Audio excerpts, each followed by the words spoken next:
Hey there, marvelous anime fans! Today we're talking about Ghost in the Shell Season 1 Episode 1, Differences from the Manga. Let's take a look. Ever since the Ghost in the Shell's 2026 new manga adaptation was announced, we've known that this is the first time a web series will faithfully follow the source manga written by Shirow Masamune. But faithful doesn't mean copying everything from panel to panel and pasting it into the screenplay. A faithful adaptation means that this series will follow the exact linear plot of the manga, but with cinematic subtlety. They also brought some changes in the screenplay, like expanding the action sequences, changing the color and costume of the characters, and a whole rearrangement of scenes and dialogues. The first episode has just been released, and I'm glad to see the direct manga references. However, there are some tweaks that I'd love to explore in this video. So without further ado, let's get started.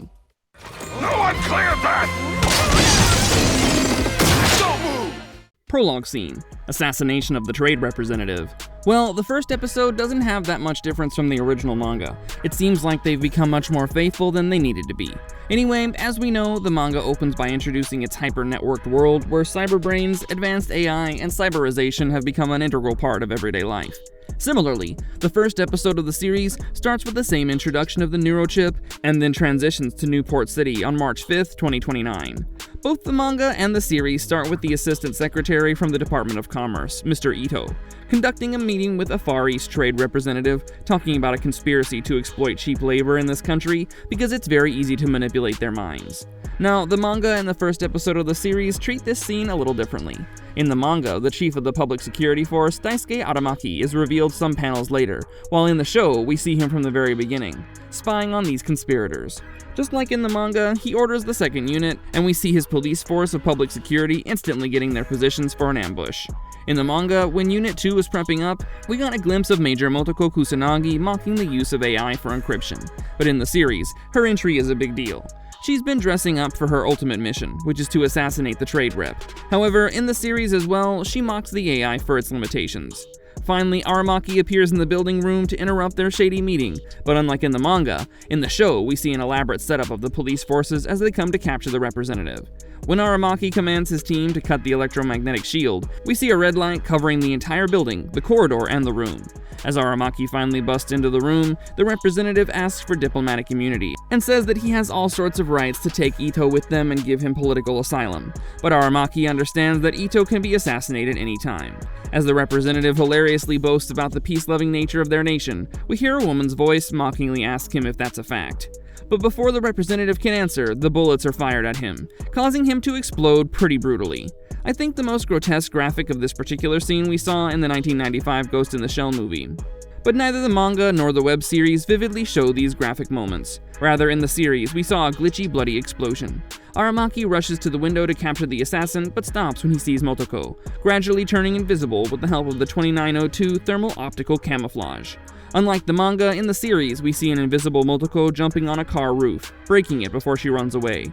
And that's how Aramaki and Motoko meet each other for the first time. Aramaki later discovers that Motoko had been carrying out an assassination order authorized by the former Internal Affairs Minister, who had been killed by those conspirators. Don't like it? Then don't eat it! Chapter 2, Super Spartan. After the prologue is over, followed by an intro theme for the episode, we finally step into the very first chapter of the series, Super Spartan, where Major and her team will carry out the mission of a ghost-controlling organization, hacking into the cyber brains of the children to turn them into their slaves. The chapter opens on April 10th, 2029, the same as the manga, but we see a major difference in the hair color and costume of Major Kusanagi. The colored version of the manga portrays Major with brown-colored hair in a white thermoptic outfit, while in the series, Motoko still has that blue hair we saw in the prologue, and she's wearing a moss-green thermoptic suit with the chest guards. And not just her teammates Bato, Tosuga, and Ishikawa also wear the same uniform. They're all chilling under the blossoming cherry trees when Aramaki calls Major, asking her to join Suisen, the speaker in South Shinhama Ward 4, to gather intel about this exploitative organization. Now, all of these are pretty much the same in both the manga and the series. We see Aramaki manipulate Motoko by saying that the budget she demanded for a separate secret force has been approved, which was a straight-up lie. But Motoko gets motivated by the news and asks Fuchikoma and the rest of the members to get to work. In Shinhama Ward 4, they join the speaker Suisen inside a vehicle, secretly eyeing the organization that goes by the name of Sacred Citizen Relief Center. They're disguised as a welfare facility that takes war orphans, cares for them, educates them, and gives them work. but underneath, they're actually running a cyber brain hacking system and brainwashing techniques to exploit these children into making water filters for them. Just like in the manga, we also get a good look inside the organization where the caretakers are tasering the children whenever they stop working or eating. In the manga, during this particular scene, Aramaki was virtually present and gave Major and Bato the intel they needed, but in the series, we see Bato, Major, and Suisen alone inside the vehicle. It's Suisen who first asks Major to take a look inside the organization through a synchro drive, but Major has her suspicions about Aramaki's real intentions. She thinks that Aramaki might want to drag her down into this attack, to frame a case against her and hang her out to dry. But after she realizes how these kids are being brainwashed by these people, she hears a voice of her ghost asking her to save them. Bato helps her get a feed on the educational course of the organization, and tapping into it, she realizes that it's not a mere educational course. It's the process of ghost controlling these children and brainwashing them. The Major establishes a brain connection with the kid, who finds it extremely overwhelming for his brain, so she takes off the machine and runs away.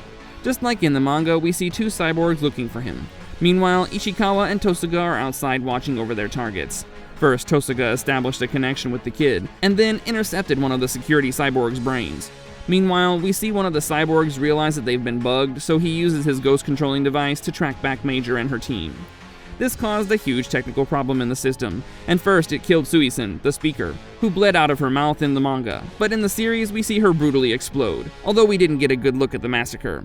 Ishikawa is already captured by the cyborg, who also tries to get control of Major's cyber brain, but she somehow manages to sever that link. Now using a Cure invisible cape, she attacks the cyborg, forcing him to surrender to her. The manga features the same invisible attack, but in the series, the new additions are bullets that pierce through the armor of the cyborg. Also, the action sequence is much more elaborate than what we saw in the manga. Now, the major change, or possible omission, you can say, is the exclusion of the last few pages of the manga from the episode. The first episode ends with Major sitting at a table having a virtual meeting with Aramaki and the new Internal Affairs Minister, who says that a high-budget formation of a team is quite a difficult job, so in response to that, Major establishes a synchro drive with the minister's brain and makes him punch himself in the face. However, the manga didn't end right here, by the way. Motoko says she would like to get transferred rather than be in the same old errand job in public security. Tokusha heads back to his home, while the rest crash at a bar for some drinks. But Aramaki arrives right there with some good and bad news. The bad news is nothing but Aramaki's confession that the approval of the budget thing that he told her in the morning was a lie, as if she didn't already know that. But the good news is that an international hostage unit will be formed very soon, and the budget will be 3 times more than what she suggested earlier. Aramaki asks Major to sign a contract within a day before he leaves the bar. To have some mischievous fun, Bato reveals that he's already put some firecrackers inside his car, which gives Major some excitement too. But then, right away, when a loud sound of a blast is heard and she rushes to check if the chief is okay, she finds that the chief is already on his scooter as he's getting ready to leave. This scene is one of those hilarious moments of Shirow's manga, but I'm kinda upset that the episode hasn't featured that yet. Perhaps they've saved it for future ones. Or the next one, maybe. Well, honestly, I want the show to take some creative liberties of its own instead of being too faithful to the source. I really enjoyed the elaborate action sequences and changes in dialogue, which are even more relevant now. I guess the future episodes will keep bringing on more and more surprises for the fans, and I'm looking forward to it. On that note, this video is over. If you've enjoyed it, please hit the like button and subscribe to our channel. Also leave a comment below about your thoughts on the show and the manga. Until then, goodbye, and see you in the next one.